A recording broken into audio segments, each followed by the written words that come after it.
What's going on, guys, and welcome back to another video, and welcome to your stimulus check update, stimulus package, and infrastructure update and daily news report for Tuesday, September 14th.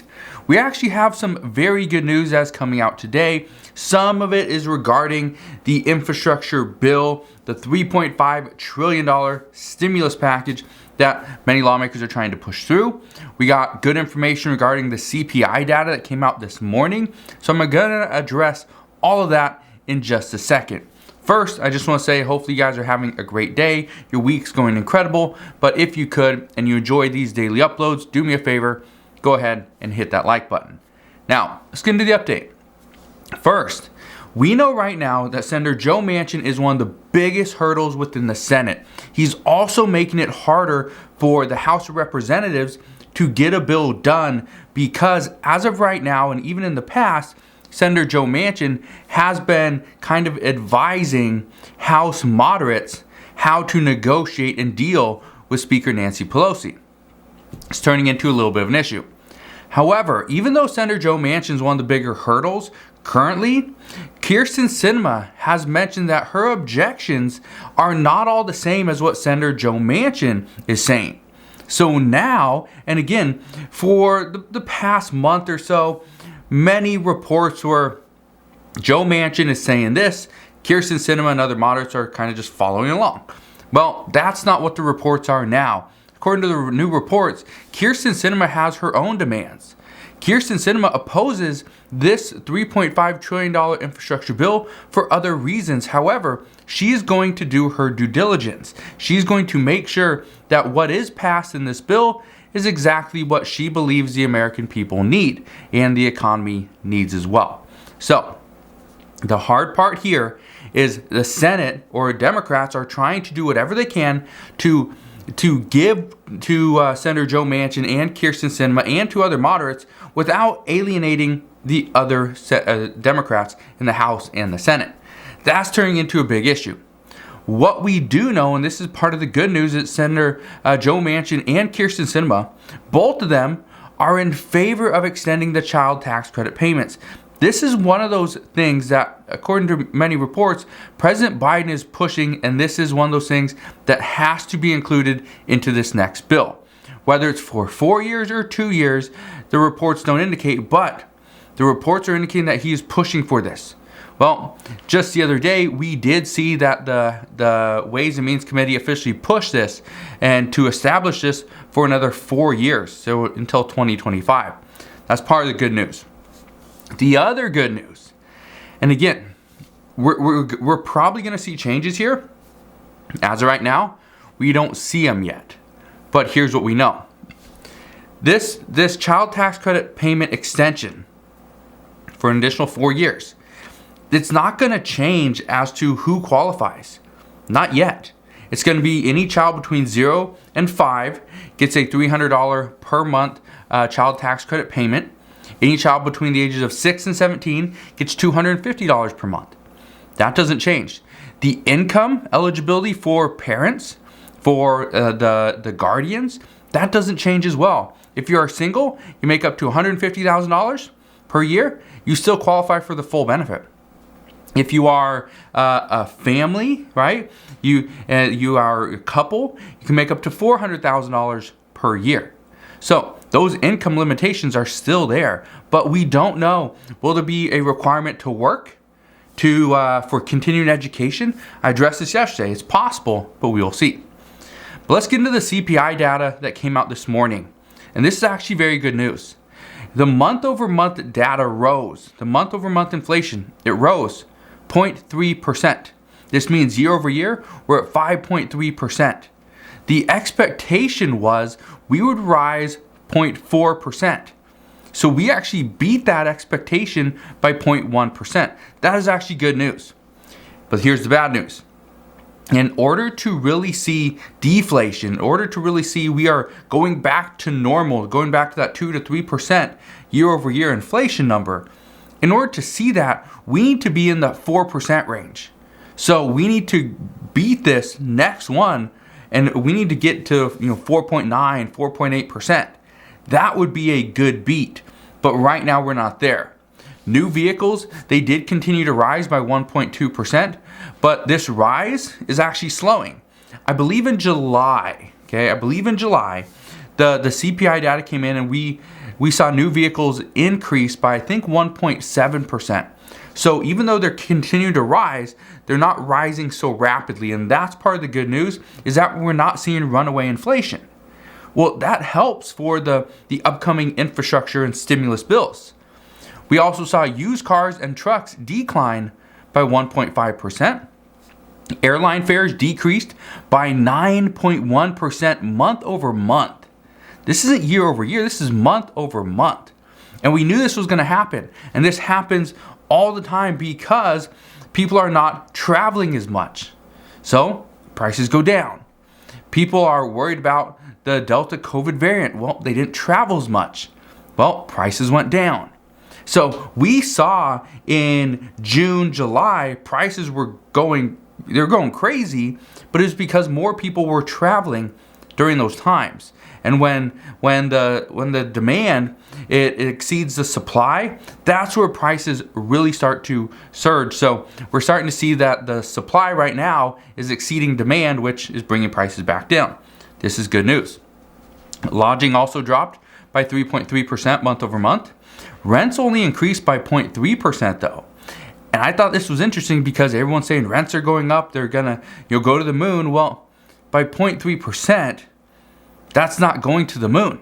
So that's actually some pretty good news there. What I can tell you though, is we are still seeing rents go up. In some areas, major cities, they're actually going up much higher than 0.3%, but it's averaged 0.3%. So just keep that in mind. Now, the CPI data that we just went over, this is actually very good news for the upcoming infrastructure package. And I say this because Senator Bernie Sanders has been telling Senator Joe Manchin that, what are you talking about? Why should we have a strategic pause on our infrastructure plan when we're not seeing runaway inflation? Bernie Sanders says nobody's talking about inflation. Nobody's talking about it, so why are you so worried about it? Well, the CPI data this morning confirms that. We're not seeing runaway inflation. If we did, we would have seen that not 0.3% increase, we would have seen 0.5, 0.6, 0.7%. We're not seeing that. So that's good news. The thing right now, though, that we need to see, again, we're not seeing a huge drop either. So kind of across the board, all we're seeing is stabilization. Things are just stabilizing. That's fine. That is fine. That is temporary. And in this time when everyone was saying inflation is transitory, that's what we're going to see. It went up, went up, went up. Now we're trying to see it stabilize, and then hopefully it will come back down. If it just went up and down, then the chances of going up, down, and up again are much higher. But if it goes up, we see inflation go up, it stabilizes, and then drops back down. We see deflation. That's actually very good. That's what we want to see. We don't want to see these big spikes in inflation going up and down. That's tough to stomach. So, what I can tell you is that the next CPI data, the next release, is going to be on October 13th. It's going to be at 5:30 a.m. in the morning, Eastern Standard Time. I promise I will be here to do another update on that as well. I will obviously be doing updates in between that as well over the next month. But I hope we are not still addressing the infrastructure package on October 13th, in about a month. I hope that is not the case. But here's what I know. Right now, the information that we got from this report is good. Because, or at least for progressives that want to see more stimulus to the American people. For progressives that want, stimulus checks. This is good. This is a good report. For progressives that want, immigration. They want Medicare, right? They want to expand all these things, expand the child tax credits. This is good. For those that want to provide more assistance for child care, elder care, and education, this report was good. Now, for those that want to provide less to the American people, that are hoping that things are starting to go up, right? We're seeing inflation running away. This isn't good. Moderates in the House and the Senate, Joe Manchin, Kyrsten Sinema, Josh Gottheimer, for people like that who were going to use this report as leverage as to why we should spend less than $3.5 trillion. This report was not great. This report is going to hurt them. So I don't know what side you're on, but what I can tell you is the expectation as of right now, again, the report came out about 2 hours ago. So the expectation right now is that yes, we are going to see a bill closer to $3.5 trillion. It will not be $1.5 trillion. If we do see something that's less than $3.5 trillion, it's going to be between $2.5 and $3 trillion. Okay? So expectation is we're going to see something close to that $3 trillion range. Possibly, okay, just possibly, it's going to be about $2.8 to $3.3 trillion. That is what the expectation is as of this morning. So we'll see what happens there. We do, as of this morning, have a group of Senate Democrats who are introducing a new bill on elections reform as well. This new bill, it's going to be a tough bill to pass because they've already tried to do this. However, the reason why it's going to be tough is because it needs at least 10 Republican votes. It needs all 60. Okay, it needs 60 votes. Cannot have 50, cannot have 51. It has to have 60. It has to pass the filibuster. But many don't believe they're going to be able to do that. However, some say they could get there. I don't know how they're going to get there, but some say they could get there. We will see how. One thing that I can tell you, though, is that if Democrats go and push this elections reform bill in front of Republicans, be like, hey, could we get your help on this? Republicans could be like, well, yes, you can get our help on that. However, lower that $3.5 trillion infrastructure bill. It needs to be less. We also know moderates, okay, because the elections reform bill is something that Senator Joe Manchin pushed a few months back. But what we could see is moderates be like, hey, or just Democrats and progressives be like, hey, Joe Manchin, we will help you pass this elections reform bill that you were working on, but at the same time, you got to help us get to this $3.5 trillion number. Do we have your support here? If you do, we will support you here. If not, then it's pretty much going to go nowhere. We'll see what happens there. But here's what we know that this bill is going to do. This bill is going to make Election Day a federal holiday to encourage voting. A lot of people don't go and vote because, well, I don't have a day off of work. I can't. I didn't remember until the last day. Well, if a federal holiday, if Election Day is a federal holiday, well, oh, we don't work today. I wonder why. Oh, it's a federal holiday because it's voting day. It's Election Day. Oh, maybe I should go vote. Yeah, possibly. Each state would also have an automatic voter registration system, and this bill would set basic national standards for all states to follow.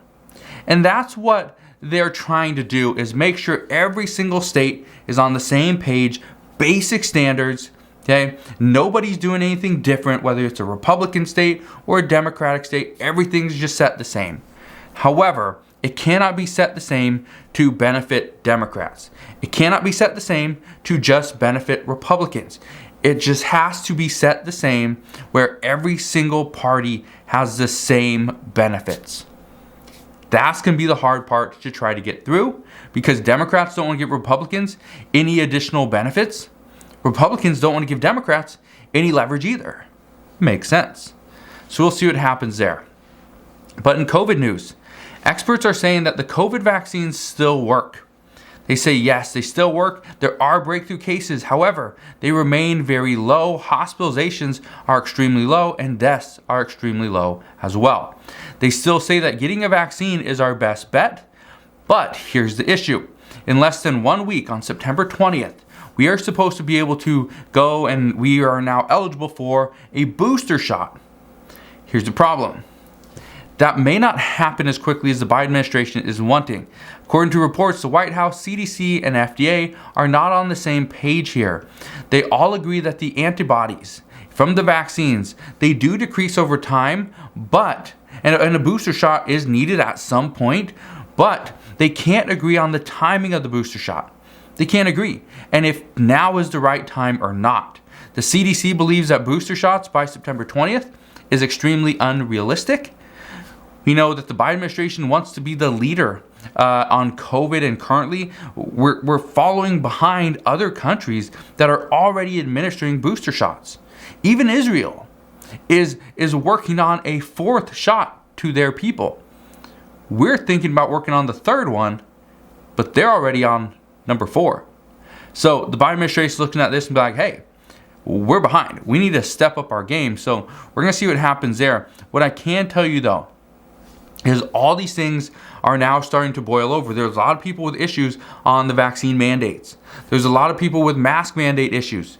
You go to any school district, there's going to be people that are pushing back against a mask mandate. I get it. I understand it. I don't like wearing a mask. I absolutely hate wearing a mask. But I'll do it. I will do it. Okay, it's just a mask. To me, no big deal. Others, they feel strongly about it, and I completely understand. I understand both points of view. But what we need to keep in mind right now is everybody has their own ideas.